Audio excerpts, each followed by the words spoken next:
Through the window of the Eagle, Armstrong and Aldrin see what no human eyes have ever seen before. Their spacecraft casts a long shadow across the undisturbed dust of centuries.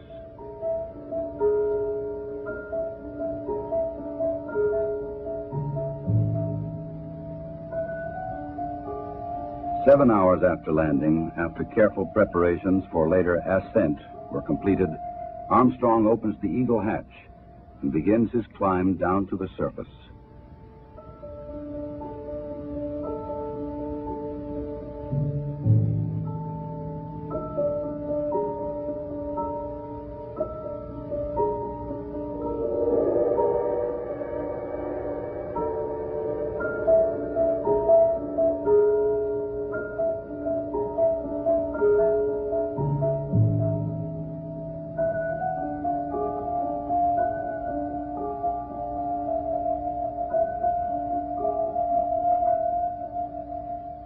The first footsteps on this strange new world must be taken cautiously.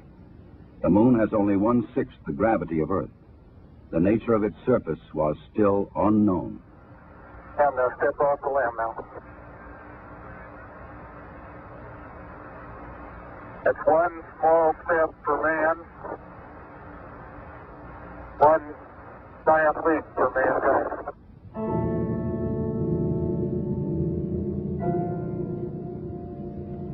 Once on the surface, Armstrong scoops up a small sample of lunar dust and rock, precaution against the possibility of an emergency takeoff.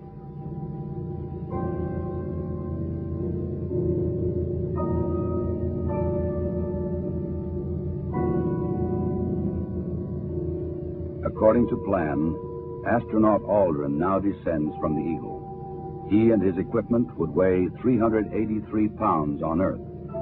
Here, they weigh about 66 pounds.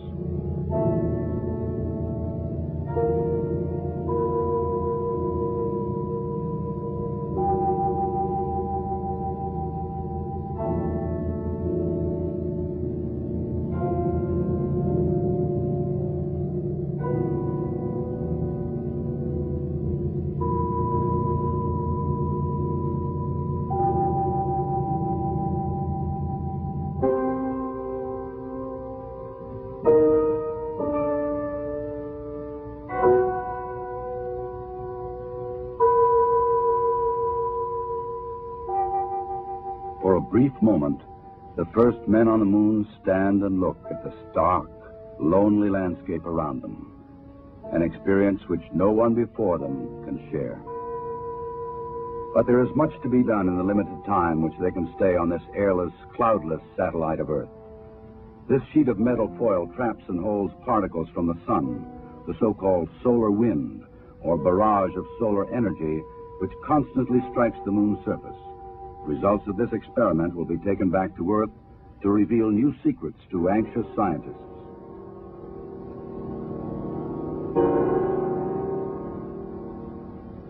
An American flag is left behind on the moon, together with medals honoring American and Soviet spacemen who lost their lives in earlier space tests, and a small disc carrying messages of goodwill from 73 nations on Earth.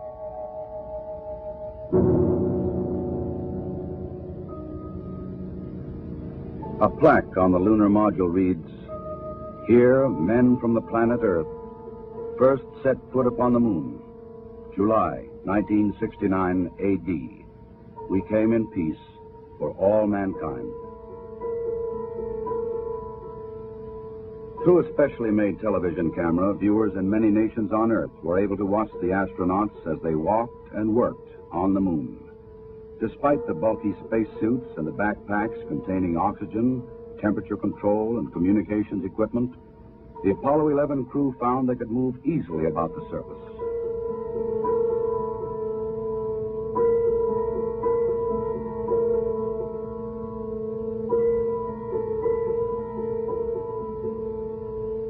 Because there is no wind or rain on the moon, these footprints will remain for centuries.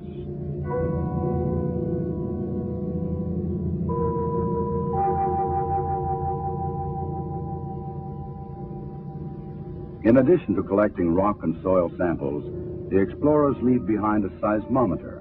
This highly sensitive device would send back valuable information on external meteoroid impacts, as well as internal lunar movements.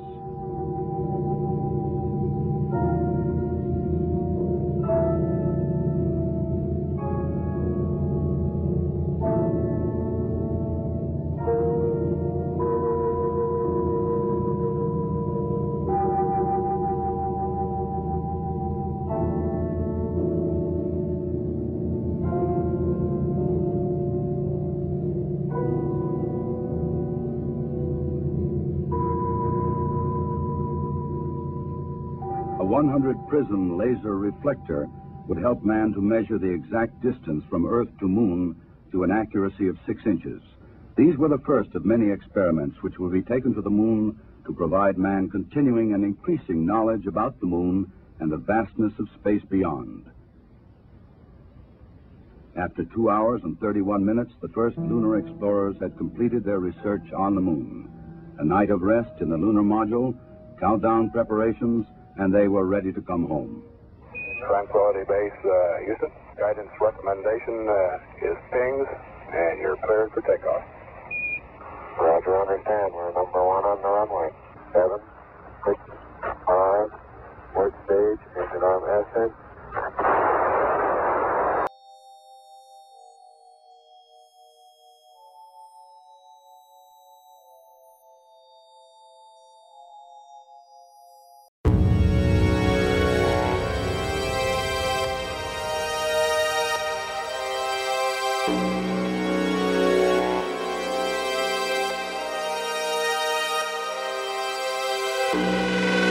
I'm going to step off the landing. Oh, that looks beautiful for you. It has a stark beauty all its own. It's like much of the high desert of the United States. It's different, but it's very pretty out here. It's one small step for man, one giant leap for mankind.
Neil and Buzz.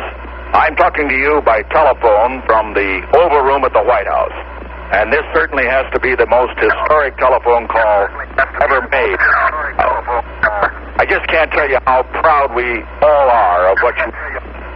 For every American, this has to be the proudest day of our lives. And for people all over the world, I am sure they too join with Americans in recognizing what an immense feat this is. Because of what you have done, the heavens have become a part of man's world. And as you talk to us from the Sea of Tranquility, it inspires us to redouble our efforts to bring peace and tranquility to Earth. For one priceless moment in the whole history of man, all the people on this earth are truly one. One in their pride in what you have done, and one in our prayers that you will return safely to Earth.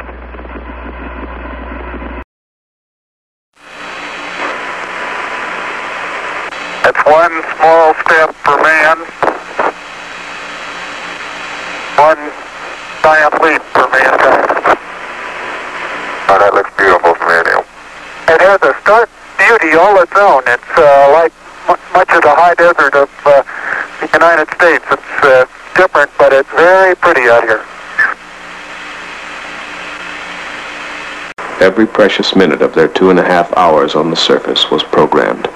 Rock and soil samples were to be collected, photographs taken, experiments set up to catch unfiltered particles from the sun, to record moonquakes, to measure precisely by laser beam reflection the exact distance between Moon and Earth. Columbia, this is Houston, AOS, over. Houston, Columbia, high gain, over. Roger, the EVA is progressing beautifully. They're setting up the flag now. I guess you're about the only person around that doesn't have TV coverage of the scene.